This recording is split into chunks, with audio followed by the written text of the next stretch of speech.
Bonjour à vous tous. Je suis contente de vous voir, les personnes qui sont là en direct et les personnes qui nous écoutent en différé. Je sais que quand c'est sur le net, souvent les gens vont écouter en différé. Donc, je vous souhaite une bonne écoute.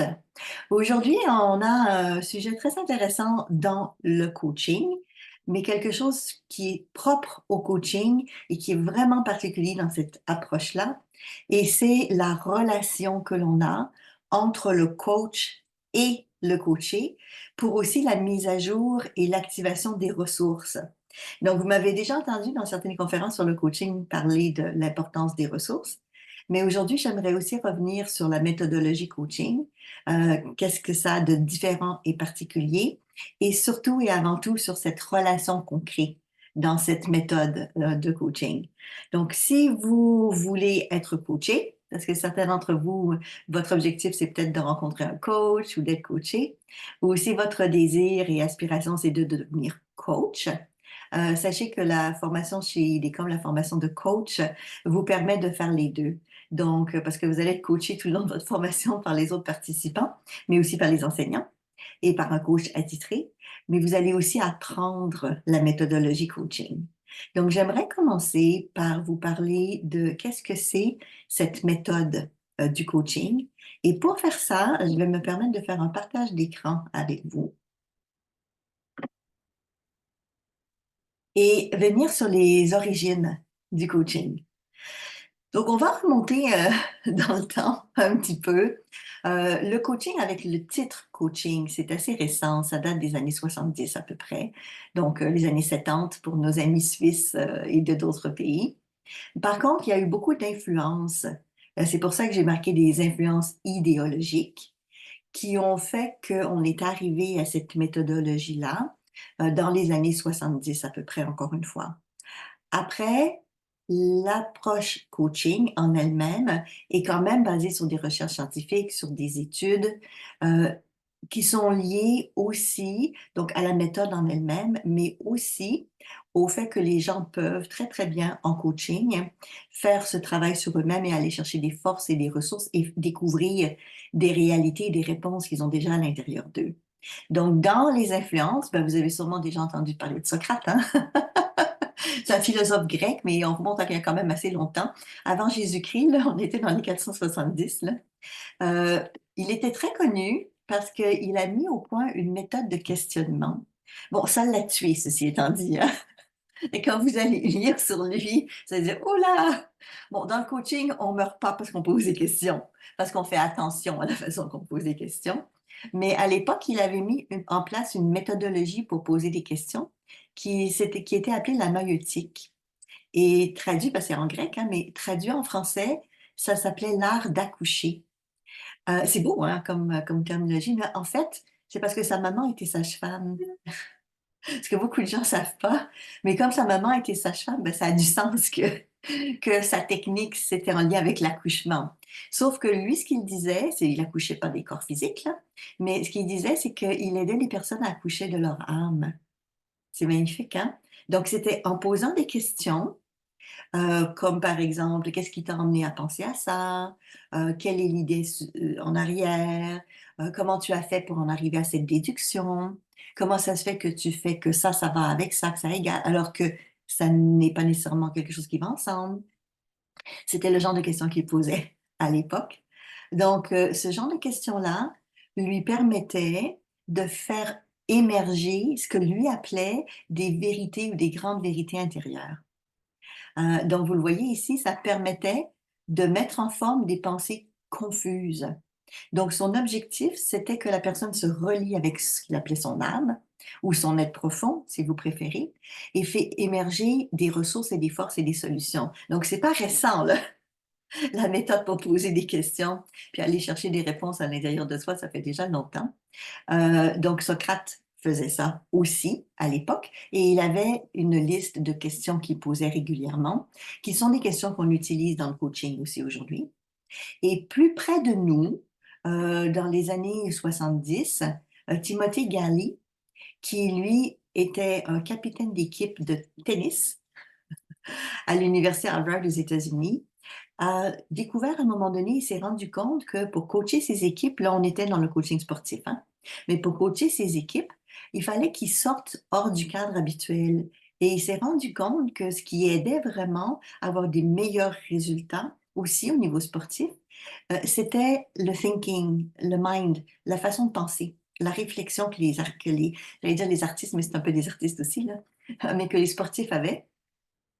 Et il a commencé à développer une méthode, aussi par des questionnements, entre autres, sur l'attitude mentale.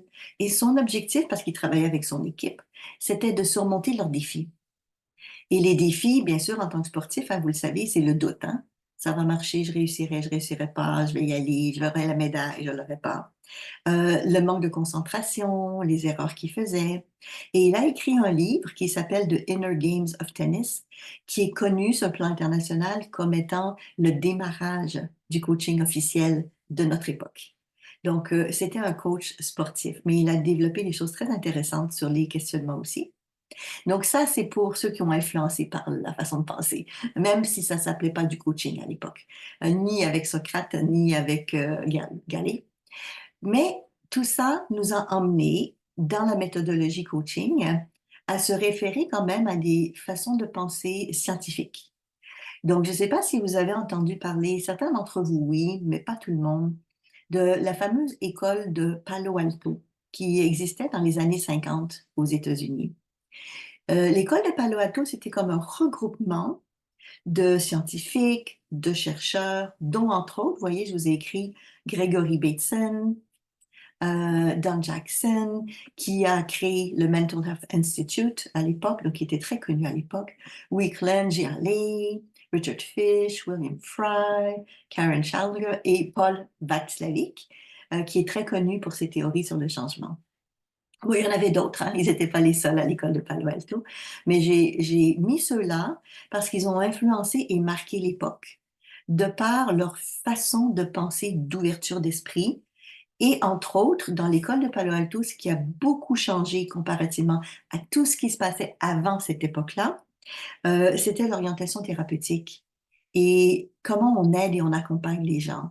Parce qu'avant cette époque-là, il y avait beaucoup de personnes qui creusaient dans le problème, qui prenaient des années, 10 ans, 20 ans, 30 ans en consultation thérapeutique. Et cette révolution de cette époque de Palo Alto a fait en sorte qu'on a commencé à avoir ce qu'on appelle l'orientation solution ou plus communément appelée aujourd'hui, je voulais marquer aussi, la psychologie positive. Donc, pas que creuser le problème, mais aussi aller chercher les forces et les solutions. Donc, toute cette école de Palo Alto a eu un grand impact sur, même sur Timothy Galli, parce que c'est de son époque. C'est dans les années 70 qu'il a développé son approche, mais là, on parle des années 50 au niveau de cette méthode, de cette école de pensée de Palo Alto qui a révolutionné la façon d'accompagner les gens. Puis il y a eu la PNL, la programmation neurolinguistique. Donc, la programmation neurolinguistique est née dans les années 1970, même époque que Timothy Galli a utilisé aussi ces techniques dans le domaine sportif. Et en PNL, en programmation neurolinguistique, les trois créateurs de la PNL, donc il y a John Grinder, voilà, Bandler, Puslik, enfin les trois créateurs de cette approche, ont mis à jour par modélisation, donc c'est-à-dire on remarquait comment est-ce que des gens qui communiquaient bien, qui aidaient les autres à changer, le faisaient. Et sont revenus avec des modèles, dont entre autres ce qu'on utilise beaucoup en PNL, qu'on appelle le métamodèle. Donc le métamodèle, en fait, ce que c'est, je vais juste faire un petit arrêt, un petit partage, je reviendrai après. Le métamodèle, c'est une façon de poser les questions, donc un petit peu comme Socrate faisait. Là, les créateurs de la PNL ont modélisé comment Fritz Perls, donc psychiatre, comment Virginia Satir, de la thérapie familiale, lorsqu'ils recevaient des clients, soit en thérapie, en consultation, comment ils orientaient les questions pour accompagner ces gens-là à ce qu'ils trouvent leurs réponses, leurs solutions à l'intérieur d'eux.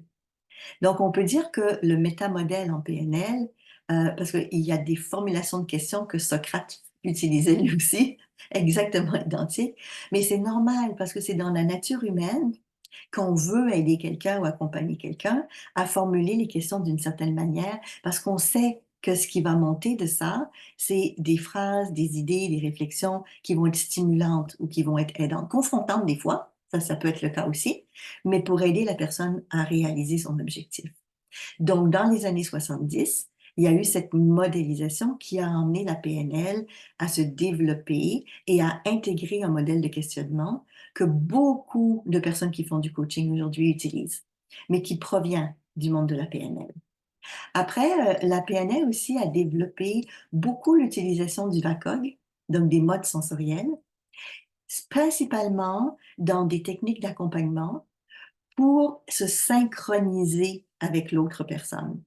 Donc ça, on retrouve beaucoup ça dans les techniques d'accompagnement aujourd'hui, dans le coaching aussi. L'importance d'être synchro par la posture, par exemple, par l'utilisation du langage.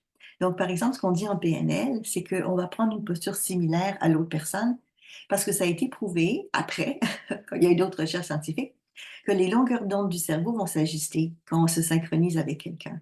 Et quand les longueurs d'onde du cerveau se synchronisent, ça veut dire que c'est plus facile de percevoir et d'être plus en lien l'un avec l'autre, ce qui nous emmène au concept de la relation, qui est une des choses que je vais vous parler aujourd'hui, qui est vraiment essentielle et important dans cet échange entre coach et coaché, par exemple. Donc, la synchronisation, qui était connue avant la PNL, mais la PNL a développé l'utilisation des modes sensoriels, donc visuel, auditif, kinesthésique, olfactif, gustatif, l'utilisation de ces modes-là en étant plus en synchronisation verbale, mais aussi en synchronisation non verbale avec l'autre personne. Donc, ce qui est vraiment intéressant là-dedans, c'est que l'approche de la PNL, qui a été développée donc assez récemment, finalement, dans les années 70, a beaucoup d'impact aujourd'hui dans le monde du coaching international. Et dans la PNL, il y a eu beaucoup de techniques de changement qui ont été développées. Donc, en hypnose, on parle de protocoles, des méthodes de changement. Et plusieurs de ces méthodes de changement, ce sont des techniques que les gens vont utiliser, comme par exemple dans la formation que l'on propose, de ne pas se mettre en coaching PNL. Parce que les gens qui ont fait de la PNL peuvent utiliser ces outils-là pour aller dans le coaching. Maintenant, si vous n'avez pas fait de PNL, vous allez du moins être dans cette lignée de philosophie de pensée, qui est la possibilité de penser en termes de solutionnement, parce que c'est totalement dans la méthodologie du coaching. Donc, je vais revenir au partage d'écran pour continuer avec vous. Donc, la PNL, indéniablement, a beaucoup influencé le monde du coaching. Après, c'était une époque, et là, je vais toujours dans les années 50, 60, 70 et 80. C'était une époque où beaucoup de théories de la communication ont changé et ont émergé. On a parlé un peu plus tard de la psychologie positive. Il y avait beaucoup d'approches humanistes, comme par exemple avec les travaux de Carl Rogers, que beaucoup d'entre vous avez entendu parler et connaissez. Surtout, et ça c'est dans ce que Carl Rogers faisait, surtout dans l'acte d'être dans la présence à l'autre, et aussi une acceptation inconditionnelle à la personne dans l'accompagnement. Donc ça aussi, ça a beaucoup influencé l'approche coaching, puisque l'approche coaching, c'est de la relation d'aide dans le même sens, sauf que c'est une relation qui est reliée à une atteinte d'un objectif spécifique avec une orientation solution. Donc, c'est le type de questionnement aussi qu'on va poser, qui peut être différent d'une psychothérapie, par exemple, et on ne creuse pas ou on ne va pas dans des problématiques, on ne va pas dans la souffrance, on va dans l'obtention et le désir du maintenant et du futur en coaching avec un client. Donc, vous voyez que les origines du coaching, c'est avant même le terme de coach qui était là. Et c'est une approche qui existe depuis vraiment un bon bout de temps, mais officiellement, seulement depuis les années 70 et 80, 1900. Donc, si on calcule que nous sommes en 2024 aujourd'hui, ça fait pas aussi longtemps que ça existe de cette manière-là. Donc, c'est comme si ça s'est ficelé, ça s'est casé pour devenir une méthode que les gens puissent réutiliser. Et à la base de cette méthode du coaching, vous le voyez à l'écran, c'est la relation. Donc, on peut se faire du auto-coaching, bien sûr, mais c'est la relation avec soi.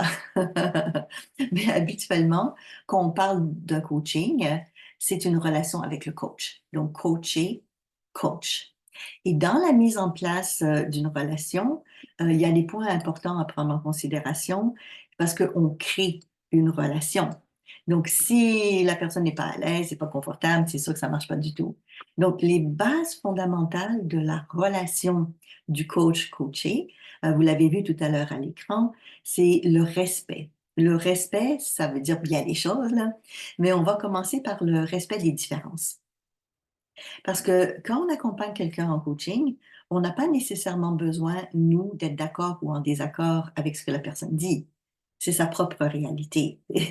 Par contre, c'est sûr que c'est important que ce soit en lien avec votre capacité de guider la personne, en lui posant des bonnes questions, mais pas en validant nécessairement sa réalité. Et ça lui appartient à 100%, cette chose-là.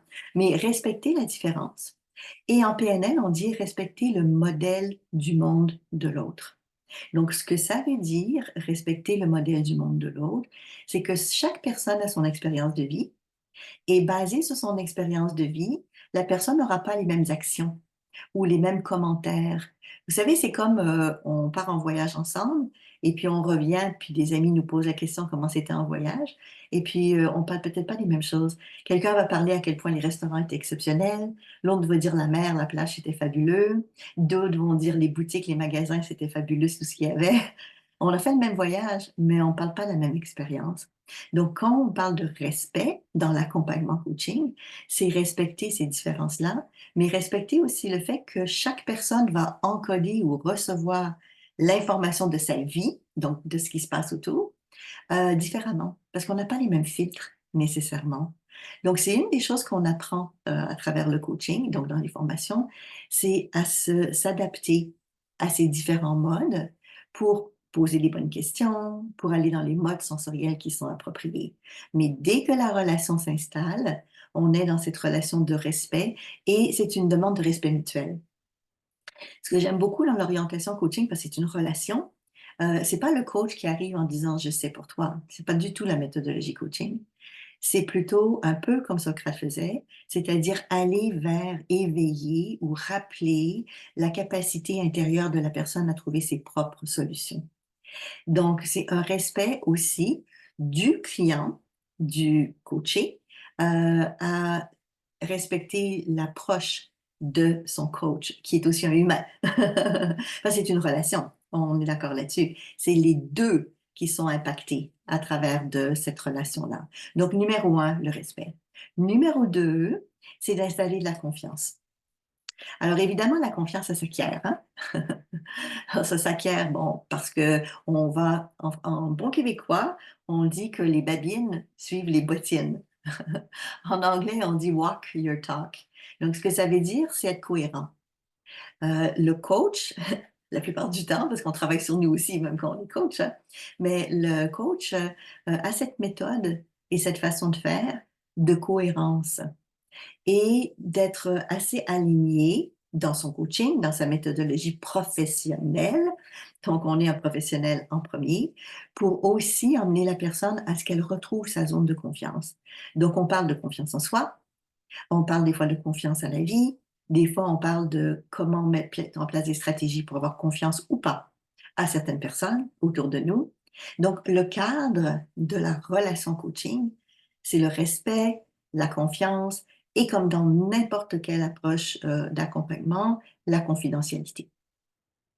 Donc, tout ce qui est dit dans la session de coaching, à moins que la personne dise tu peux en parler, mais habituellement on ne pose pas ce genre de questions-là. Mais habituellement, donc, ça reste entre le coach et son coaché, même dans le cas où ce sont des coachings, exemple, entreprise avec tripartie. Il y a une entente avec l'équipe de direction ou avec les ressources humaines de qu'est-ce qui va être dit ou pas à l'équipe par la suite, mais c'est uniquement si le coaché donne son autorisation et qu'on sait d'avance, par exemple, il va falloir qu'il fasse un rapport ou revienne sur telle et telle et telle étape. Mais de toute façon, même le coaching en entreprise est confidentiel. Après, c'est des clauses particulières selon les différentes entreprises. Donc, coaching, respect, confiance, confidentialité, ça, c'est vraiment les bases importantes. Je vais revenir à mon partage d'écran. Vous m'avez entendu tout à l'heure utiliser le terme client. Pour les personnes d'entre nous qui nous écoutent en ce moment et puis qui venaient peut-être pas du Canada, parce que vous savez que moi je suis au Canada en ce moment, euh, vous avez peut-être pas la même terminologie que nous. Donc je sais que des fois ça heurte certaines personnes parce que le mot client est souvent associé à argent. Alors que dans beaucoup de pays, les gens vont utiliser plutôt le mot patient. Chez nous, au Canada, c'est pour ça que je vous l'explique, parce que c'est pas la même approche. Chez nous, au Canada, un patient, c'est dans le domaine des soins ou de la santé. Donc, c'est dans le corps médical qu'on va dire que notre client est un patient.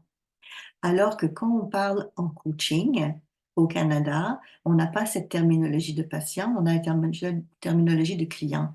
Mais pour nous, c'est pas négatif ou péjoratif. Ça ne veut pas dire qu'il y a plus d'argent avec un patient ou un client là, ou vice-versa, là. C'est juste une question d'orientation client. Penser en termes de l'autre. Donc, c'est une façon de penser qu'on a beaucoup, nous, en Amérique du Nord, et que je sais que certains d'entre vous n'avez pas. Donc, si le terme client ne vous convient pas, transformez-le. Mais c'est le terme qu'on utilise réellement. Donc, dans cette fameuse relation de coaching, le client, donc ça c'est sous-entendu tout de suite dès qu'on démarre dans le coaching, le client est le premier et le meilleur expert de son expérience. Donc, qu'est-ce que ça veut dire ça?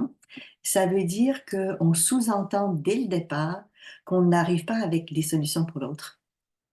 Donc, on n'est pas dans une relation de consultation où j'ai une expertise dans un domaine et je suis payée, où on me demande de donner mon avis par rapport à la situation, euh, qui est un métier en soi.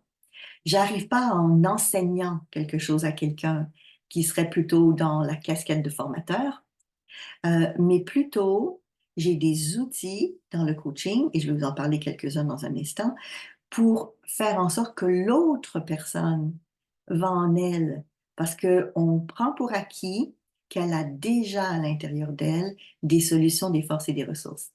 Comme ça a été dit tout à l'heure avec Socrate et les autres, en posant les bonnes questions, l'information revient.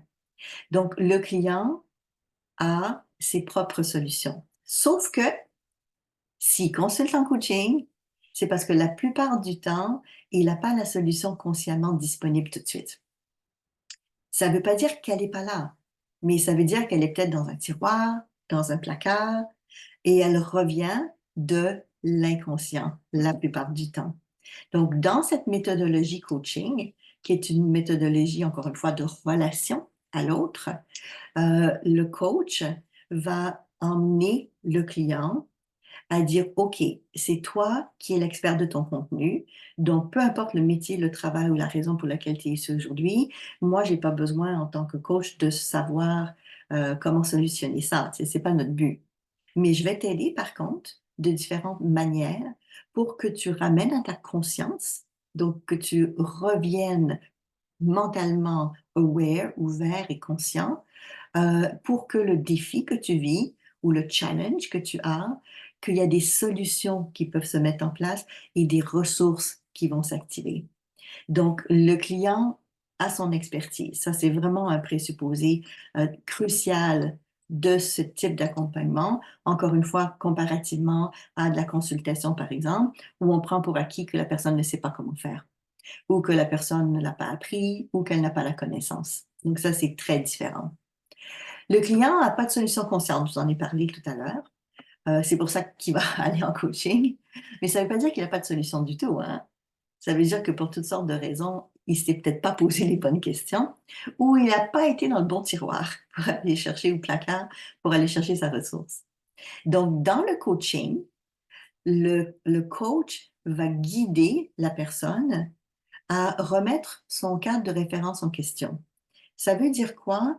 Ça veut dire à ouvrir la perspective, un peu comme Timothy faisait lorsqu'il enseignait, vous savez, aux joueurs de tennis, emmener à penser différemment, à changer sa perspective de réflexion, parce que quand on pense différemment, c'est à ce moment-là qu'on peut ouvrir en disant, ouais, j'avais pas pensé à ça.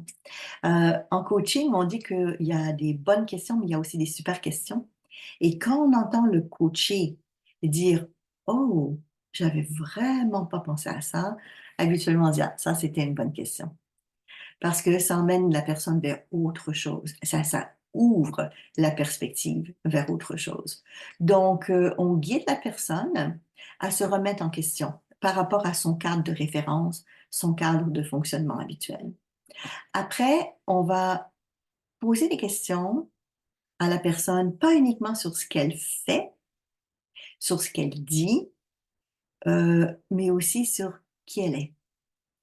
Donc, on va dans le coaching multiniveau, dans l'avoir, dans le faire, mais aussi dans l'être, pour permettre à la personne de se reconnecter avec son essence, avec son être profond. Donc, qui est bien sûr dans l'être, dans ce cas-là. Dans dans différentes approches de coaching, on parle de ça aussi dans plusieurs philosophies particulières, mais j'ai un mot qui me vient à l'esprit qui est la sagesse. Donc, l'objectif, c'est de ramener la personne à se reconnecter avec sa sagesse innée. Et on a tous ce sage à l'intérieur de nous, cette connexion de sagesse qui peut se mettre en place, particulièrement avec un exercice qu'on fait dans la certification de coach, par exemple, qui est d'un réalignement des trois cerveaux. Donc, la tête, le cœur, le ventre, pour que tous les aspects de qui on est sont en cohérence et en harmonie pour qu'on devienne plus sage. Donc, c'est le rôle du coach d'emmener la personne à redécouvrir donc ce qu'elle a, ce qu'elle fait et qui elle est, pour que ce soit bien aligné avec ce qu'elle désire réaliser dans sa vie. Après, ben, il y a de l'écoute. Oui, il y a l'art de poser des questions, bien sûr, dans le coaching, mais il y a de l'écoute. On va écouter ce que la personne nous dit et on va lui poser des questions pour mettre à jour ce qui fonctionne déjà. On prend pour acquis que même si la personne n'a peut-être pas de solution tout de suite, consciente, quelque part à l'intérieur d'eux, elle a déjà fait plein de choses qui fonctionnaient. Et là, on est dans le comment faire. Donc, on poserait des questions. Comment tu as déjà fait? Comment ça s'est passé pour toi? Ou bien des questions où on élargit la perspective. Est-ce que tu connais quelqu'un qui a déjà trouvé des solutions à ça? Donc, emmener la personne à avoir une meilleure connaissance du comment faire. La façon aussi, on va écouter la façon que la personne énonce son challenge ou son défi. Parce que dans la formulation de la phrase, et là je reviens un petit peu comme au métamodèle, on parlait en PNL tout à l'heure, dans la formulation de la phrase, on reconnaît une structure de pensée. C'est Noam Chomsky, linguiste, qui parlait de ça. Il disait à chaque fois qu'on dit quelque chose, les mots qu'on utilise, la structure de langage qu'on utilise est un indicateur de nos limitations de la pensée. Imaginez. Socrate utilisait ça, hein, il posait des questions qu'en PNL on appelle de distorsion, de cause à effet par exemple, ou d'équivalence complexe, donc ceci égale cela, alors que ça ne va pas du tout ensemble. C'est moche dehors, j'aurai une mauvaise journée. Vous savez, ce genre de choses-là. C'est froid dehors, donc ça n'ira pas. Alors que ça n'a aucun rapport là, du tout. Mais ces genres d'équivalence-là que les gens peuvent faire, on va les entendre dans le langage, mais il faut juste être entraîné. Et ça fait partie du travail de coach et de l'apprentissage du coach, d'être capable de faire ce genre de travail-là et de se poser ces questions-là pour lui-même. Donc, en tant que coach, on s'auto-coach soi-même. Hein. Alors, on n'est pas un cordonnier mal... comment on dit, là, un cordonnier mal... Voilà. Non, non, pas du tout, pas du tout, pas du tout. On va nous aussi travailler sur nous tout le long de notre formation et de notre vie. C'est l'objectif d'apprendre aussi comment faire du coaching. Donc, on va écouter les paroles, les mots et la structure du langage, parce que pour chaque structure du langage, on va avoir un type de questionnement adapté. Donc, c'est pas toujours les mêmes questions qu'on va poser à la personne. Ça va dépendre de ce que la personne va dire, des mots qu'elle va utiliser, mais de la structure du langage aussi qu'elle va utiliser. C'est hyper fascinant d'écouter ce que les gens disent et de comprendre ce qui est en arrière ou leur poser des questions pour clarifier. Qu'est-ce que ça veut vraiment dire ou qu'est-ce qui est en arrière de ça pour eux? Après, on va emmener le client avec des techniques de changement à modifier sa façon de penser, sa façon de s'exprimer, sa façon de se questionner, sa façon de faire des choses dans sa vie pour qu'il change son cadre de référence. Vous vous souvenez, on avait parlé tout à l'heure de qu'on va remettre en question le cadre de référence du client, donc la façon qu'il vit sa vie, par rapport à est-ce que c'est utile ou aidant pour toi? Est-ce que ça te rend service ou est-ce que ça te nuit? C'est dans ce sens-là. Mais l'objectif, c'est pas uniquement d'en prendre conscience. Après, c'est d'emmener la personne vers son changement, si c'est ce qu'elle désire, bien évidemment. Donc, en posant les questions, le coach va emmener la personne à faire les choses autrement. Tout ça, c'est dans une relation transparente, authentique, libre, et puis on ne fait pas avancer la personne plus qu'elle le désire ou qu'elle le veut. Donc, c'est très respectueux de où la personne en est dans son besoin, dans son évolution, dans un moment donné. Mais ce qui est superbe de cette relation-là du coach et du coaché, c'est que le coaché va avancer au fur et à mesure parce qu'il va trouver des solutions par rapport à ce qu'il est en train de vivre. Donc, ça, c'est vraiment génial. Mais le coach, lui aussi, a des bénéfices. Bon, le premier bénéfice, c'est la relation humaine, on s'entend, là. C'est la beauté et l'avantage d'être en lien avec quelqu'un et dans le lien avec quelqu'un, de faire un échange. Et en plus, vous le savez, quand vous parlez des fois avec certaines personnes, le fait de poser une question à quelqu'un, ça vous aide vous-même des fois à vous poser la question pour vous. Donc, c'est gagnant-gagnant. Vous coachez quelqu'un, mais ça vous aide à découvrir des choses sur votre vie à vous. Donc, ça, c'est vraiment fantastique aussi.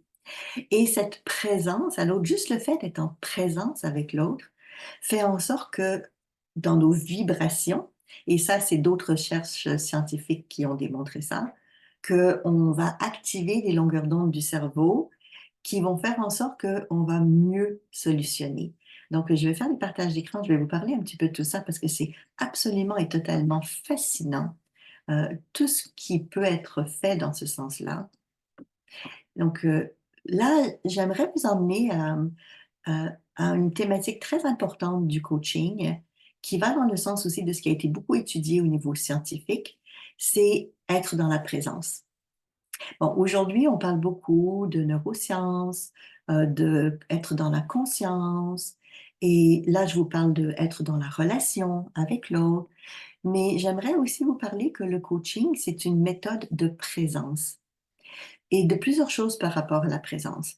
C'est une méthode d'être présent à soi-même, donc être présent pour vous, parce que, encore une fois, on n'est pas un cordonnier mal chaussé, là. On est un coach qui prend soin de soi. Donc ça, c'est déjà bien, parce que, bon, c'est sûr qu'on est comme tout le monde, hein, mais on a cette conscience-là et on travaille là-dessus en tant que coach. Donc, on se prépare dans la présence même à accueillir notre coaché. C'est comme quand vous avez hâte d'accueillir des amis à la maison et puis que vous mettez, je sais pas, les chandelles sur la table, vous avez préparé un bon petit repas, et puis vous êtes heureux. Donc, c'est sûr qu'on n'est pas en coaching en train nécessairement de coacher un ami, mais on prend le temps de créer l'espace, créer le lieu et de bien se préparer. Et ça, on le fait en étant dans cet espace de présence. Et quand on s'ouvre à cet espace de présence, c'est là que commence à se créer la relation. Et là, nous, on parle de relation coach-coaché. Et je vous ai mis quelques exemples que j'aimerais voir avec vous, que je trouve vraiment hyper intéressants. Vous vous souvenez, tout à l'heure, je parlais de Carl Rogers, donc l'approche humaniste. Euh, donc, il est très, très connu et c'est grâce à lui que beaucoup de disciplines d'accompagnement ont développé des méthodologies aujourd'hui. Ce que lui disait, donc je vous ai fait une citation d'un de ses livres, deux personnes sont en contact, qui sont en contact psychologique ou qui ont une relation essentielle minimale. Minimale, ça ne veut pas dire la meilleure personne de votre vie, là. Mais quand chacun génère une différence perçue ou vécue dans la vie de chacun. Ce qui veut dire en fait, c'est que quand on est en relation avec quelqu'un, même si la relation n'est pas intense nécessairement, l'objectif d'être en relation avec l'autre, c'est de générer une différence dans la vie des deux. Donc, en tant que coach, l'objectif est de générer une différence dans la vie du client. Mais en faisant ça, ça va générer une différence dans notre vie à nous.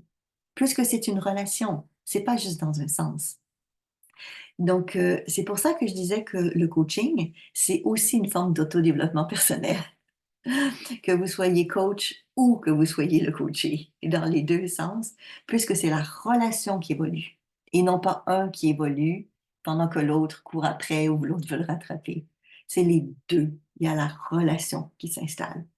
Ensuite, Roustan, en 2015, disait que l'attitude de l'accompagnant influence le système à porter attention aux solutions et aux possibilités émergentes. Ça, c'est hyper intéressant. Ce que ça veut dire, c'est que quand on est en relation, comme de coaching par exemple, avec quelqu'un, donc c'est une relation avec une personne dans un but évolutif, dans un but les deux ensemble ont plus de facilité à générer des ressources et des solutions et à générer des possibilités que si chacun est de son côté séparément. C'est la synergie, c'est la synchronicité qui se met en place et le mélange d'ongueurs d'onde qui font que deux personnes ont plus de possibilités et de potentiel de générer des changements. Même si c'est dans une orientation, comme dans ce cas-ci, pour aider un coaché, par exemple. Donc, le coach ne part pas nécessairement la journée en disant qu'est-ce que je vais régler dans ma vie aujourd'hui quand il accompagne. Mais la conséquence d'accompagner quelqu'un, c'est que ça nous fait du bien. C'est que nous aussi, on va en bénéficier. Combien de fois j'ai déjà entendu ça, les coachs dire, oh, j'étais fatiguée avant de commencer. Puis j'ai fait mon coaching, puis pouf, je suis reboostée. Bien sûr, parce qu'il y a quelque chose de magique, de spécial, de beau dans cette capacité d'aider l'autre et d'accompagner l'autre et de guider l'autre à retrouver ses forces intérieures et ses solutions. C'est de toute beauté, réellement. De redonner le pouvoir à l'autre, que l'autre prenne son pouvoir sur lui-même. Et en même temps, ben, ça nous aide, nous, parce qu'on est en relation, à porter attention peut-être et à solutionner des choses, à aider l'autre à le solutionner, mais peut-être même le lendemain, le soir ou dans les jours qui suivent, même nous en tant que coach, à avoir des meilleures pistes de solutions pour nous-mêmes. Encore une fois, gagnant, gagnant. Après, je ne sais pas si vous avez entendu parler du Canadien qui est un éveillé, qui s'appelle Eckhart Tolle. Il a écrit des livres sur l'instant présent, l'art de la présence. Et il dit ceci, au moment où vous commencez à parler, là on est dans une relation de communication. Au moment où vous commencez à parler, on est juste bien, on est fluide, comme une rivière de pensée. C'est beau, hein? Donc, tout ça pour dire que lorsqu'on est dans cette relation coach-coaché, il y a beaucoup plus qui se passe parce que la relation en elle-même génère déjà des pistes de solutionnement et d'ouverture de perspective. Donc, c'est pas juste j'accompagne quelqu'un. C'est je prends le temps de créer cet espace relationnel avec tout ce qu'on a dit tout à l'heure, la confiance, etc., mais aussi avec la méthodologie de coaching qui facilite ça. Et dans cette fameuse méthodologie coaching, ben, il y a tout l'art de l'accompagnement, mais il y a aussi, je reviens au partage d'écran, euh, il y a aussi l'art de poser des questions. Donc, j'y arrive à ça, voilà. L'art de poser des questions. Donc, c'est sûr que si quelqu'un vous demande, par exemple, qu'est-ce que tu as fait hier? Bon, c'est intéressant. Un ami peut vous poser ce genre de questions-là. Mais un coach poserait rarement ces questions-là, à moins que ce soit en lien avec quelque chose que vous avez fait hier en lien avec la thématique. Donc, ce que je veux dire, c'est que dans n'importe quelle relation humaine, on peut parler pendant des heures, mais ça ne veut pas dire qu'on va changer. Ça peut nous faire du bien, mais ça ne veut pas dire qu'on va atteindre notre but, ça ne veut pas dire qu'on va changer. Donc, dans la communication coaching, l'objectif est clair et défini au départ.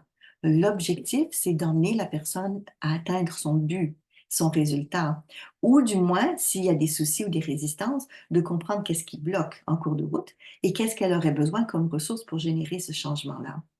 Donc, on va poser des questions, mais pas n'importe quel genre de questions. Ce sont des questions très orientées dans le coaching pour l'évolution de la compréhension de la personne, de sa situation. Je ne sais pas si vous en souvenez, mais au début de cette rencontre, de notre conférence, je parlais de certains types de questionnements, comme par exemple, euh, euh, quelle attitude ou quelle façon de penser t'a amené à générer cette situation-là.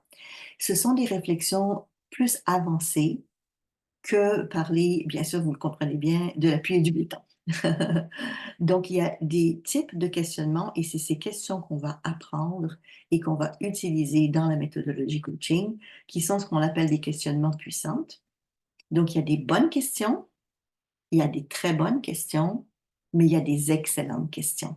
Et nous, on veut aller, vous en doutez bien, aux excellentes questions pour faire avancer la personne encore plus rapidement.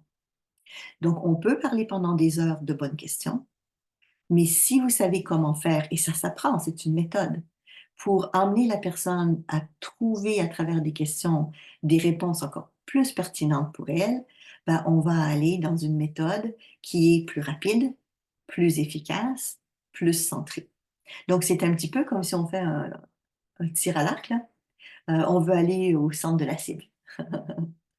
On peut aller un petit peu autour, mais on ne veut pas passer par-dessus. C'est pas le but du tout. Moi, je sais que des fois, il y a des clients qui vont dire, oh, j'ai été voir quelqu'un, j'ai parlé pendant 1 heure et il ne s'est rien passé. Ben, c'est bien, c'est que la personne a besoin de parler, c'est merveilleux et c'est très bien. Puis il y a des gens qui en ont besoin. Mais dans la méthodologie coaching, on va être, en tant que coach, actif. Donc, on n'est pas juste passif, on n'est pas juste à l'écoute, même si l'écoute est très importante. On est actif dans emmener la personne là où elle doit aller, où c'est facilitant pour elle. Et ça, on fait ça à travers les questions. Ce qui nous emmène à revenir à Socrate, parce que comme c'est lui qui a développé beaucoup de ce genre de questions il y a déjà très longtemps, les gens qu'on interroge, pourvu qu'on les interroge bien, trouvent eux-mêmes les bonnes réponses. Bon, ça remonte avant Jésus-Christ, hein? Souvenez-vous, hein? Ça fait longtemps là, qu'on dit ça, là.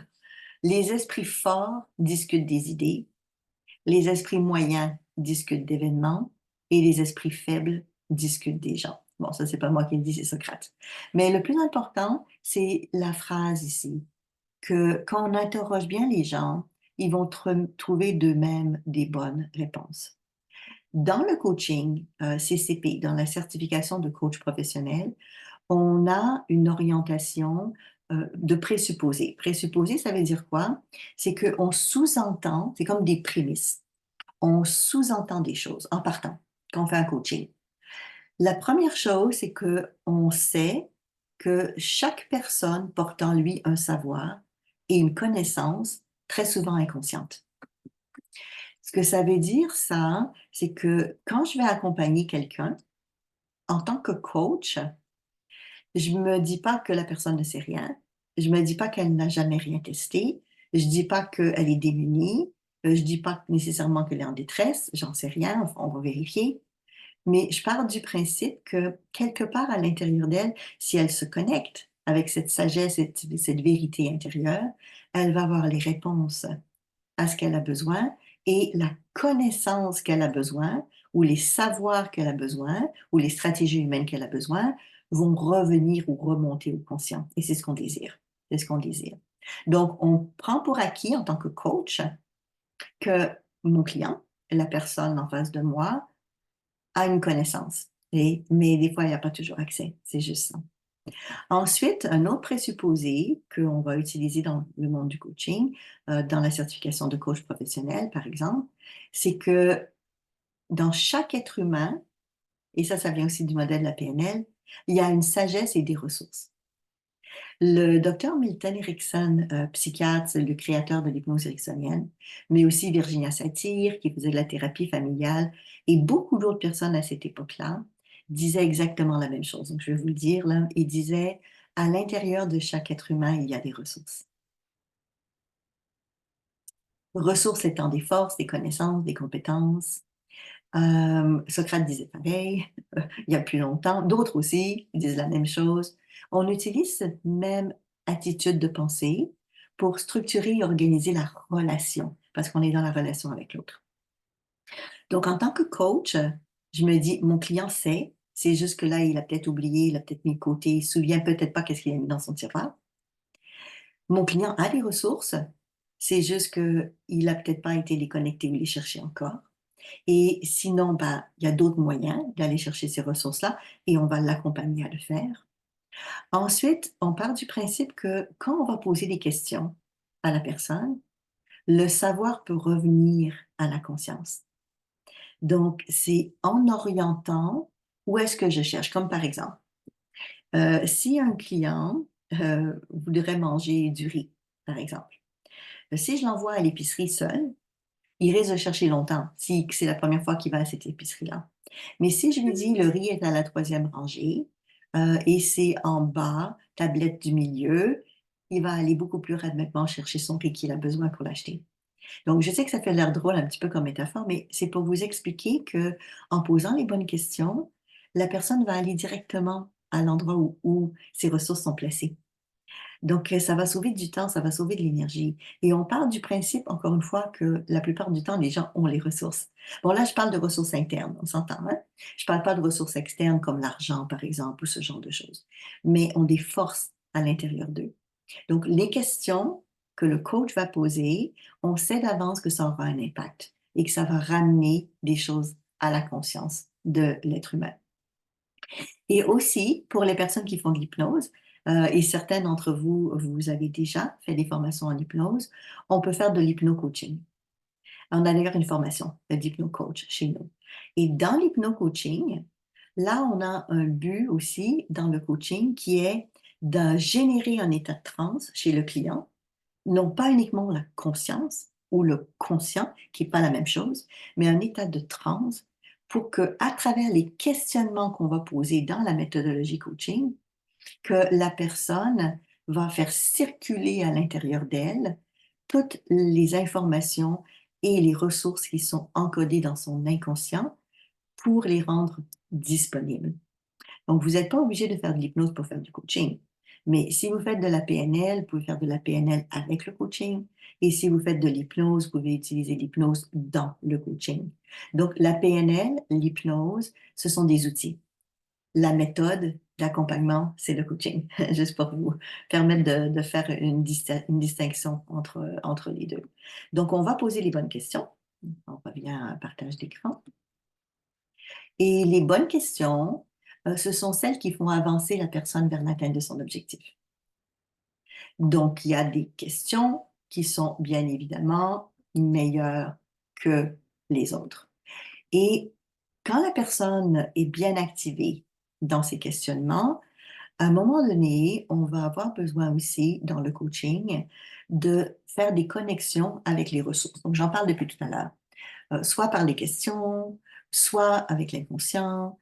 Mais l'objectif d'un coaching, c'est que la personne va modéliser, oui, je voulais dire mobiliser, mais c'est pareil, on va modéliser les ressources que la personne a déjà, mais on va mobiliser les ressources que la personne a déjà.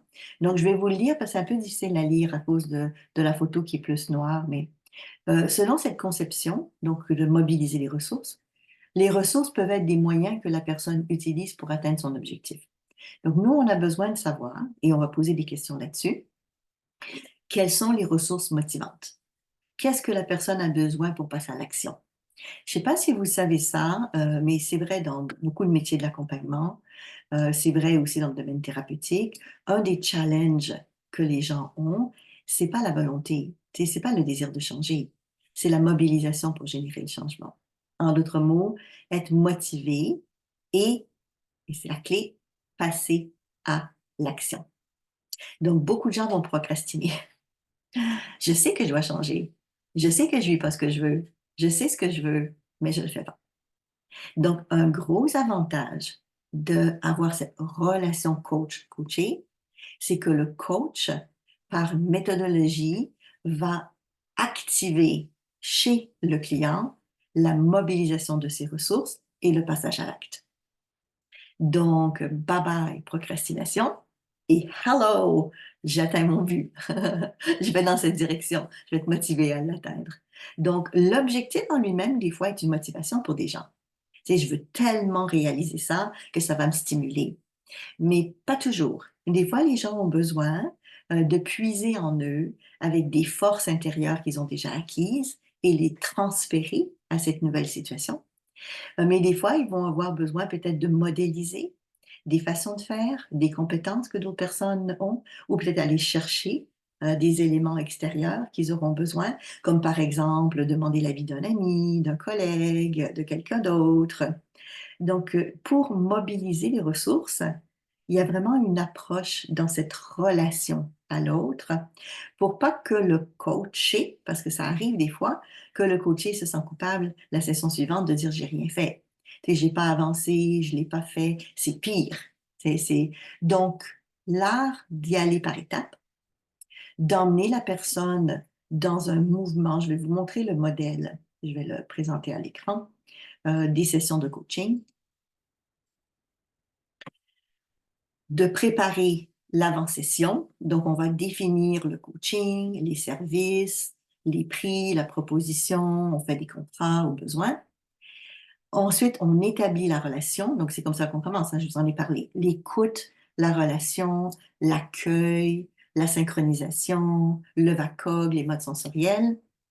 On va échanger sur les différents modèles de questionnement. Donc, ça peut être une clarification d'objectifs, par exemple. Quelles sont les attentes, les challenges, les difficultés, les besoins que la personne désire atteindre, son but qu'elle souhaite avoir.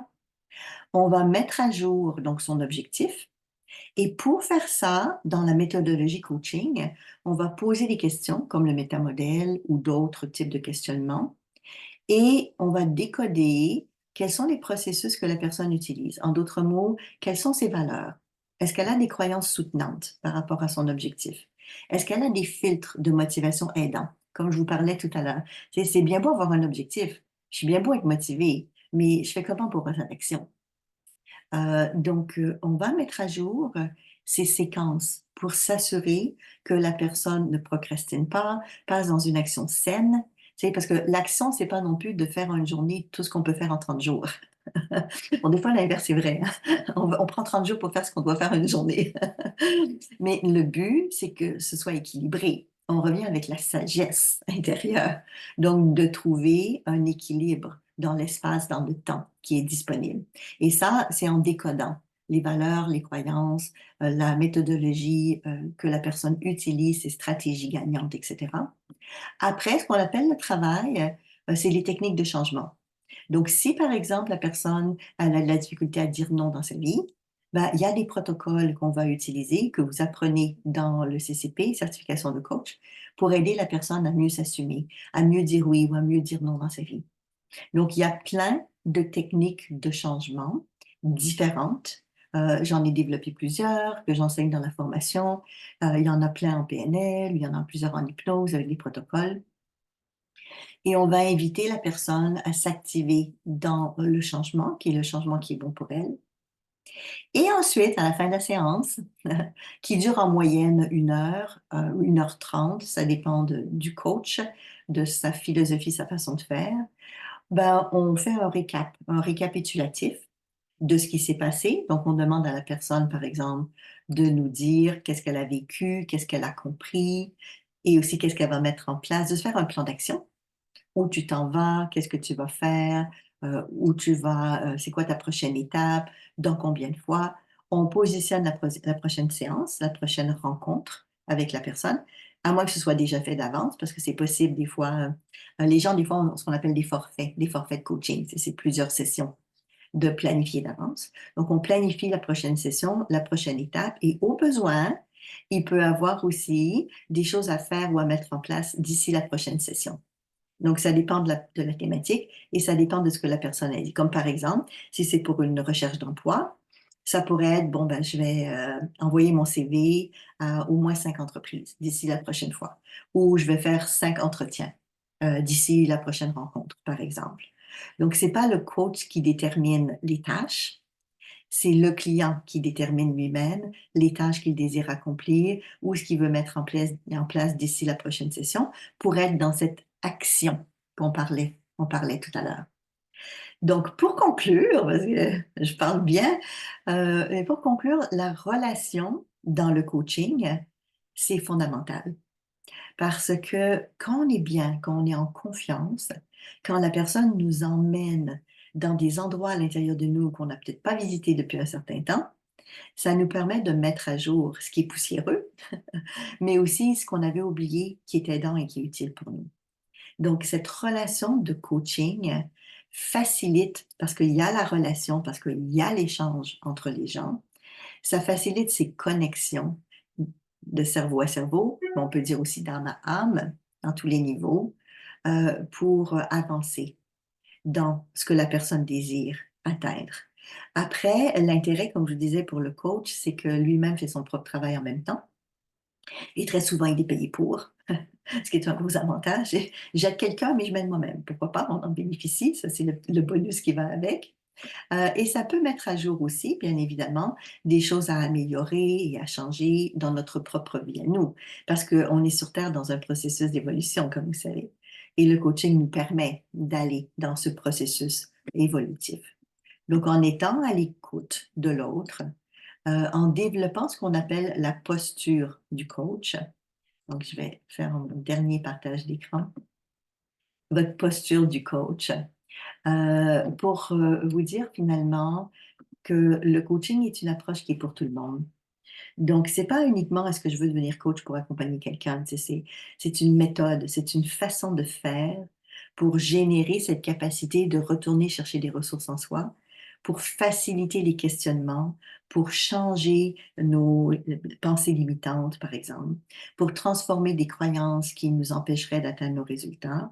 Et si vous en faites un métier, parce que c'est un métier aussi, d'avoir vraiment ce bonheur, c'est comme ça que je le vois, de voir les lumières dans les yeux des gens, le remerciement qu'ils ont compris quelque chose d'important pour eux, qu'ils ont changé et transformé des choses, qui reviennent à l'essence de qui ils sont, qui redécouvrent l'être magnifique qu'ils sont. Tellement de belles choses. Les accompagner et les guider à réaliser et à atteindre la vie comme ils la désirent. Évidemment, quand je dis ça, je sais que des fois, il y a des embûches, hein, on s'entend, hein. Mais le coach est là aussi pour ça, pour aider la personne à se repositionner, à reposer d'autres questions peut-être, à faire d'autres choix en cours de route, lorsqu'on fait ce qu'on appelle en PNL l'écologie, la gestion des conséquences. Donc, on a dans cette philosophie de coaching, avec l'approche PNL, de réfléchir d'avance à tous les obstacles qui peuvent arriver. C'est toujours mieux d'y penser avant que d'y penser après. Ça ne veut pas dire qu'on va tout stopper, là, mais on peut avoir une bonne idée des risques avant de prendre une décision. Et après, de voir notre capacité d'assumer cette décision-là et de prendre le temps qu'on a besoin. Je reviens encore là-dessus, puisque dans le coaching, on ne dit pas on fait ça en une seule séance. Il n'y a pas de session unique. Et ça prend le temps que la personne a besoin de prendre. Mais ce qui est merveilleux, c'est que la personne coachée, au-delà du coaching qu'elle reçoit, elle apprend en même temps à se le faire à soi-même parce qu'elle va l'utiliser pour toute sa vie. Je vous ai pas encore dit ça, mais le coaching, c'est aussi pour les enfants, hein. Donc, c'est les adultes, bien sûr, mais on peut le faire avec des ados, on peut le faire avec des jeunes enfants, si vous avez l'autorisation des parents. Donc, pour tout le monde. J'ai eu aussi des clients qui avaient plus de 80 ans. Donc, juste pour que vous sachiez que la méthode, c'est pas uniquement pour des gens de 30 ou 40 ans. Ça peut être adapté à toute situation de vie. Toute situation de vie. Dernièrement, j'avais une cliente qui avait 86 ans et elle voulait vendre sa maison et déménager et une de ses filles ne voulait pas. Et elle avait de la difficulté à vivre cette relation-là parce qu'elle avait besoin de déménager parce qu'elle aurait plus de voiture sous peu et il fallait qu'elle trouve un appartement ou un endroit où elle pouvait se déplacer à pied. Elle était encore en forme, en santé, mais elle avait une décision à prendre et ça influençait et impactait sa famille. Donc, c'était difficile pour elle. Vous savez, il y a toutes sortes de situations pour lesquelles les gens veulent se faire coacher. Ça peut être de trouver un nouvel emploi, ça peut être de rencontrer quelqu'un qui nous convient, ça peut être de changer une attitude mentale, ça peut être de dire stop à quelque chose qu'on veut plus dans notre vie, ça peut être au contraire d'avoir des rêves, des désirs et de dire je veux les faire réaliser. C'est ce que j'adore de cette approche-là, c'est que comme c'est orienté solution et que c'est orienté objectif, il y a toujours quelque chose de constructif qui ressort de cette approche. Alors, ben, ça vous fait réfléchir. Vous avez probablement bien des questions. Vous pourrez, si vous voulez, parce que je sais que m'écoutez beaucoup en différé, vous pourrez envoyer vos questions sur info@lapnl.ca si jamais vous avez des questions ou des commentaires. Et puis, certaines personnes m'ont peut-être écrit dans le chat, donc je vais regarder, ou si quelques personnes qui sont là veulent parler maintenant. Donc, je ne sais pas, je vois quelques personnes, Ghislaine, dans ton cas, si tu aurais des questions ou des commentaires. À ce moment-là, je te laisse me faire un petit signe si c'est le cas. Oui, OK, parfait. Donc, je te laisse ouvrir ton micro. Ah, OK. J'avais oublié d'écrire dans le chat. Oui, bon, d'abord, je m'excuse hein, si j'ai l'air fatiguée, là. C'était mon party de Valentin hier. Matin, c'est comme C'est le fun ouh. à Saint-Valentin! Euh, oui, est-ce que une fois que je trouve ça c'est clair, c'est limpide, là, ma seule question, c'est une fois qu'on est coach puis qu'on a des clients, est-ce qu'on a de l'aide aussi pour les accrochages, les difficultés qu'on peut avoir avec nos clients, là? Tu sais, des Eh fois, on ben oui, s'enfarge. Ouais. oui, ben oui, c'est bien que tu parles de ça. La supervision et tout. Mm. Alors, ça dépend ce que les gens veulent, hein, parce qu'il y a plusieurs options. Mais c'est sûr que c'est bien d'être supervisé par un coach mentor, c'est-à-dire un coach plus expérimenté. Comme par exemple, parce que tu me poses la question, chez IDECOM, les gens peuvent dire, je veux des sessions de supervision après la formation. Et ça peut être pendant, mais après, là, je parle après la formation. Et puis régulièrement, ça peut être une fois par mois, par exemple, une fois par 2 mois, il y a une session avec le coach mentor où on parle de ce que vous faites, comment vous le faites, comment ça se passe. Donc, c'est vraiment de la supervision. Il y a aussi des possibilités, et ça, je trouve ça aussi intéressant, c'est autre chose cependant, c'est des rencontres entre pairs, donc entre coachs. Et entre coachs, on peut se parler des challenges qu'on a, des défis qu'on a. Et entre nous, des fois, ça nous permet d'avoir des idées ou des pistes de solutions. Donc, il y a les supervisions avec des mentors, donc des coachs plus expérimentés, mais il y a aussi entre pairs ce soutien que l'on fait avec les gens avec qui on a fait la formation, mais pas uniquement. C'est parce qu'il y a des réseaux aussi de coachs qui existent. Et après, il y a des associations de coaching. Donc, tu peux, là je dis toi, mais vous pouvez choisir différentes associations de coachs, comme par exemple la Société internationale des coachs PNL, comme ICF, l'International Coaching Federation, comme EMCC, European Coaching Mentoring, voilà, il y en a plein. Donc, vous pouvez faire un choix, dire, bon, après ma formation de coach, j'aimerais être membre de l'association. Et les associations, très souvent, proposent des rencontres entre coachs, des activités pour les coachs et ont des fois des services aussi de mentorat ou de supervision. Donc, oui, tu as raison, c'est très important de ne pas rester seul dans notre coin, hein, parce que dans les métiers de l'accompagnement, souvent, on est plus isolé. Parce qu'on ne travaille pas dans une équipe multidisciplinaire comme certaines personnes font, mais on peut très, très bien collaborer avec d'autres personnes. Après, il y a aussi sur le net des groupes de chat, de discussion, de coaching, de coach. Donc, c'est une possibilité de lancer un message aux autres coachs et puis de dire, ben voici, j'ai vécu telle chose, qu'est-ce que vous en pensez ou de quelle manière. Donc, je dois dire que, à moins que les gens veulent être laissés à eux-mêmes, il y a vraiment beaucoup d'opportunités d'avoir un bon suivi et d'avoir une continuation. Et après, je pense que tu sais, parce que je te connais, puis tu es dans le domaine de la formation, tu as suivi beaucoup de formations aussi. Très souvent, ce qui est intéressant, c'est d'aller chercher des ateliers spécialisés additionnels, comme par exemple une fois par année. C'est dire, je vais faire une journée de formation ou 2 jours de formation. Comme ça, vous apprenez d'autres outils additionnels. Parce que c'est sûr qu'on est limité des fois, pas par l'approche, mais par les outils qu'on n'a pas. Donc, des fois, les gens font le cours de coach et puis ils vont faire de la PNL après. Mais c'est un exemple que je donne, hein. Des fois, les gens ont déjà fait de la PNL, puis il leur manque les outils d'accompagnement. Ils vont faire la formation de coach. Mais on peut très bien faire la formation de coach et aller chercher des outils additionnels après. C'est pas un souci. Donc, des fois, il va manquer des connaissances de protocole ou d'outils. Et ça, il n'y a rien de mieux qu'au moins une fois par année faire un petit atelier spécialisé. Oui. Et puis chez IDECOM, on en offre plusieurs à chaque année. Ce sont des ateliers spécialisés pour les coachs qui varient entre 1 jour et 3 jours et qui se donnent soit en présentiel, soit en ligne. Donc les gens ont le choix. Oui. Donc je suis totalement d'accord avec toi. Quand on a un souci, un tracas, c'est bien d'en parler avec un collaborateur ou avec un mentor, mentor en supervision. Ouais. Donc, ça répond à ta question, ça, Justine? Oui, super. Est-ce que tu avais une autre question? Il y avait autre chose que tu voulais savoir?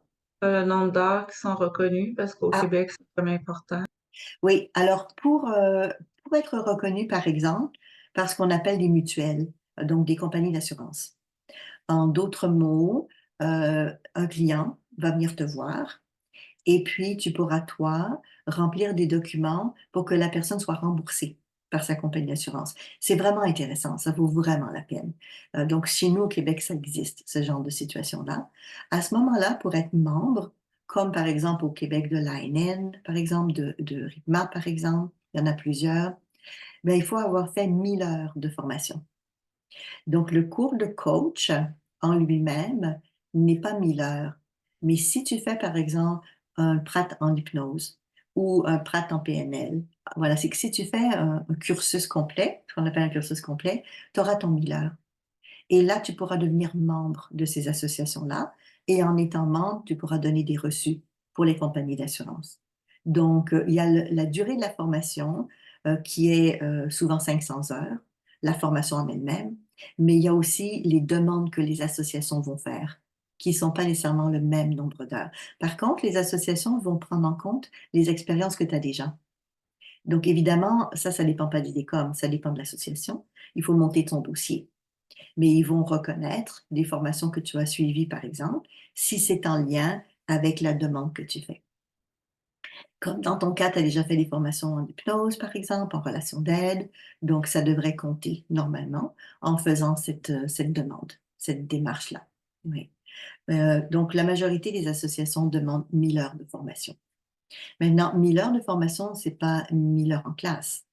C'est parce qu'il y a des travaux, il y a des lectures, comme par exemple dans le cours de CCP. Donc, c'est 20 jours de formation en présentiel. Donc, c'est l'équivalent de 20 jours de formation au total. Au total. Le reste, c'est des pratiques supervisées, c'est des pratiques entre collègues, c'est ce qu'on appelle des mentorats coaching, où il y a des enseignants qui vous donnent du feedback quand vous emmenez des clients. Donc, vous êtes suivi dans vos coachings avec clients. Ça, c'est vraiment important. Ça donne un bon feedback. Ensuite, vous avez des exercices à faire, des lectures. Vous avez des visionnements aussi à faire de démonstrations qui ont été faites par des coachs experts, par exemple. Donc, des démonstrations des différents protocoles, des différentes techniques. Donc, c'est quand même une formation complète, on s'entend, là. C'est un beau cadeau à s'offrir pour soi et c'est un beau cadeau à offrir aux gens qu'on accompagne. C'est comme un plus. Tu m'as pas posé la question, mais je l'anticipe parce que normalement, une formation de coaching, c'est sur plusieurs mois, hein. Comme c'est une formation quand même de longue durée. Donc, il y a des travaux. C'est à peu près l'équivalent de 2 jours par mois de travaux. Lecture, travaux. Pour donner un ordre de grandeur. Et c'est sur une période entre 7 et 10 mois. Donc, ça donne à peu près ça. 2 journées par mois. C'est gérable. Et ça se fait. Ça se fait. Parce qu'on a tous des vies très occupées. Mais ça peut se mettre en place. Il faut juste s'organiser pour bien le structurer. Mais ça se fait. Oui, oui, bien sûr. Bien sûr. Donc, la formation de coach, là, je parle du CCP. Parce que chez nous, on a aussi 2 autres formations de coach. On a la formation d'hypno-coach. Mais ça, c'est pour les gens qui ont déjà fait des formations en hypnose. Et on a une formation de post-maître en coaching PNL, mais ça, c'est pour les gens qui sont déjà maîtres pratt en PNL. Mais vous n'êtes pas obligé d'aller dans l'hypno-coach ou post-maître PNL, même si vous avez l'hypnose de la PNL. Vous pouvez faire la certification de coach professionnel, il n'y a pas de souci. C'est la méthodologie. La différence étant que si vous prenez une spécialité, vous avez 11 jours additionnels de formation. Donc, d'autres cours en hypnose ou d'autres cours en PNL, et puis des mentorats coaching avec votre spécialité. Donc, vous allez avoir des enseignants qui sont spécialisés dans votre discipline pour bien vous expliquer comment l'utiliser dans le coaching. Parce que vous vous souvenez, tout à l'heure, j'ai dit que c'était des outils, la PNL et l'hypnose, hein? Il y a la méthode du coaching, puis il y a des outils dans le coaching. Donc, voilà. Une fois qu'on sait faire un gâteau, mais ça ne veut pas dire qu'on va tous les faire demain matin. Il faut pratiquer et expérimenter autre chose. Et c'est le fun d'avoir des nouvelles recettes et qu'on nous montre. comment les faire à travers ça. Donc oui, vous pouvez définitivement faire des demandes au niveau des différentes associations. Et c'est vrai pour les personnes qui nous écoutent et qui sont européens, par exemple, parce que même en Suisse, hein, il y a SR Coach, il y a EMCC, il y a plusieurs associations de coaching. Et ils vont vous demander aussi des heures. Donc, combien d'heures vous avez fait dans votre formation. Mais la moyenne, habituellement, c'est pas mal autour de entre 300 et 500 heures. Mais c'est peut-être pas suffisant, comme par exemple ici au Canada, pour être membre d'une association pour remettre des reçus d'assurance. Ils demandent un peu plus. Mais encore une fois, les programmes complets, c'est des programmes de 1000 heures. Donc, ça va. Donc, vous voyez ça comme un projet, hein? C'est un beau projet. Ça vous met en action pour le projet de devenir coach. Et puis, comme le coaching est un métier, donc c'est un travail en soi, vous pouvez bien sûr gagner votre vie avec le coaching. Après, la personne qui gagne sa vie avec le coaching, c'est aussi soit un entrepreneur parce que vous êtes autonome, vous travaillez à votre compte, ou vous allez vous jumeler à des entreprises qui offrent déjà des coachings et ça existe. Et ça existe.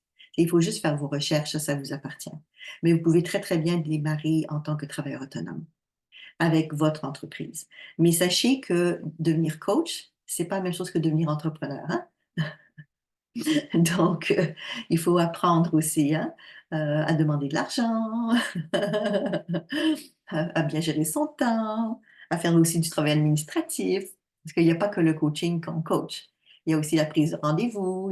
Bon, on vous apprend beaucoup de choses dans la formation. On vous parle aussi des documents à remplir, de plein de choses, de votre stratégie marketing, de votre niche, voilà, de plein de choses. Mais c'est vrai qu'il y a le métier de coach, mais il y a aussi tout ce qui vient avec. Donc, pas que la relation de l'accompagnement. Bien évidemment, c'est votre gestion de vos tenues de compte et autres qui sont aussi importantes pour vous. Ouais.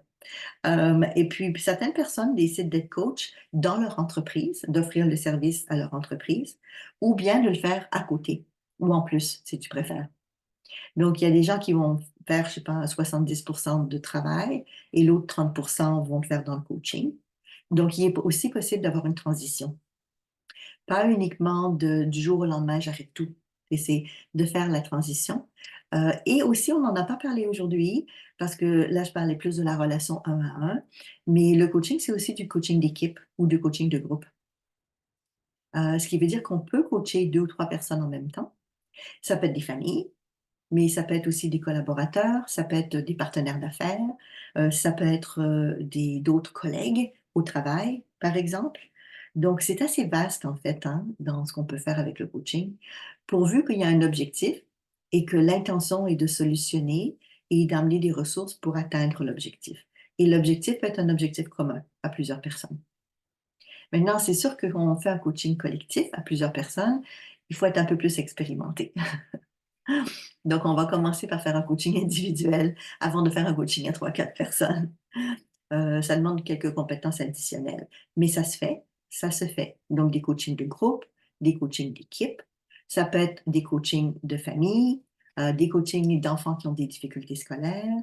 Ah, il y a tellement de façons d'utiliser le coaching aujourd'hui. C'est une belle, belle, belle discipline. Ouais. Donc, j'espère que ça répond à ta question aussi. Oui, merveilleux. Je ne sais pas si tu en avais une autre ou ça va pour toi? Dans le fond, tout le monde peut faire la formation de coach, puis si on peut se spécialiser après pour aller faire hypno-coach ou tout Oui, ça, c'est 11 oui, jours de... OK, OK. oui, c'est exactement ça. Il y a des gens qui d'emblée ont déjà fait des formations en hypnose ou ont déjà fait des formations en PNL et eux veulent utiliser ces outils-là dans leur coaching. Donc, ils vont s'inscrire tout de suite, soit à l'hypno-coach ou au post-mind coaching. Mais vous pouvez aller directement au CCP et après avoir décidé d'approfondir soit de la PNL ou de l'hypnose, par exemple. Donc, il y a des gens qui s'inscrivent au CCP et qui font déjà de la PNL ou qui font déjà de l'hypnose, mais qu'ils ne veulent pas tout de suite approfondir au niveau maître par exemple. Mais ils vont le faire peut-être après. Donc, un n'empêche pas l'autre. Non. Moi, ce que je dis aux gens, c'est que le coaching étant un métier, allez vous chercher un métier en premier. Les outils, vous allez les chercher en cours de route. Mais le métier, c'est la base. C'est comment accompagner, comment guider quelqu'un, comment poser les bonnes questions. Une fois que vous savez ça, vous allez avoir besoin après, bien sûr, d'outils différents. et puis de protocoles, ça c'est sûr. Mais vous en apprenez aussi dans la formation. Il y en a aussi dans la formation. C'est pas juste une formation pour vous apprendre à accompagner. Vous avez aussi des techniques et des protocoles de changement que vous allez pouvoir utiliser. Donc, ça dépend de chacun. Et il y a des gens qui vont dire, je vais au CCP, et d'autres vont dire, ben, je vais aller aux formations post-maître, un peu plus loin, tout de suite, ou après. Les deux sont possibles. Après, c'est ouvert à tous, hein. Il y a des gens qui ont fait ni PNL, ni hypnose, qui veulent être coach. Donc, c'est pas un souci, c'est une méthodologie d'accompagnement. Euh, Nous, chez IDECOM, notre formation de coach a une grande orientation de PNL. Mais c'est parce que la PNL est une base du coaching d'aujourd'hui, pas juste chez IDECOM, dans le monde en général, avec cette philosophie, cette orientation solution. Et comme moi, je fais de la PNL depuis, j'ose plus le dire, là, mais presque 40 ans maintenant, je ne peux faire autrement que aimer cette discipline-là et trouver tout son intérêt dans le coaching. Donc, dans la formation de CCP, on garde l'influence et la lignée, la direction de l'orientation de solution tout le long, tout le long. Parce que c'est une belle philosophie. C'est vraiment une belle philosophie. Et on part du principe de ramener la personne à l'intérieur d'elle parce que c'est en elle qu'elle va trouver ses solutions. Donc, je trouve ça beau que la personne va retrouver cet espace-là, de revenir en elle, tu sais, avec l'intégrité, avec l'authenticité, bon, on peut appeler ça comme on veut, et c'est de se redonner l'espace pour nous-mêmes. Wouhou! Ben, merci beaucoup à toi. Merci beaucoup à toi. Alors, je vais conclure, je vais juste enlever les paniers. Je vais me prendre un petit peu d'eau. Et je vais conclure cette conférence pour aujourd'hui en disant merci à toutes les personnes qui nous écoutent et tous ceux qui ont des questions qui vont peut-être aussi en poser plus tard. Des fois, les gens sont un petit peu timides et gênés de poser leurs questions tout de suite. Donc, au plaisir de se revoir. Bye tout le monde!